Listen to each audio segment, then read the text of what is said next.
আমার এক আত্মীয় আছে খুব আল্লাহওয়ালা, আমার জীবনে এত আল্লাহওয়ালা আমি দেখি নাই, কিন্তু ওনার চোখ দিয়ে পানি নামে না।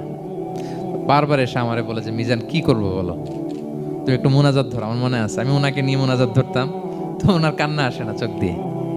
তো আল্লাহর হাবিব সাল্লাল্লাহু আলাইহি ওয়াসাল্লাম বলেছেন, কারো যদি চোখ দিয়ে পানি না নামে বা হৃদয় নরম না হয়, তারা যেন এতিমের মাথায় হাত বুলিয়ে দেয়।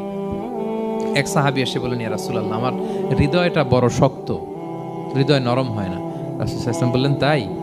আচ্ছা, আতুহিব্বু আন ইয়ালিনা কলবুক, তুমি কি চাও তোমার হৃদয় নরম হোক, ওয়া তুদরাকা হাজাতুক, এবং তোমার আশা পূরণ হোক? তিনি বললেন হ্যাঁ। তো রাসূল সাল্লাল্লাহু আলাইহি ওয়াসাল্লাম বললেন, ইরহামিল ইয়াতীম, এতিমের উপর রহম করো। ওয়ামসা আলা রাসি, এতিমের মাথায় হাত বুলিয়ে দাও। ওয়া আতইমহু মিন তুআমিক, তোমার খাবার এতিমকে খাওয়াও।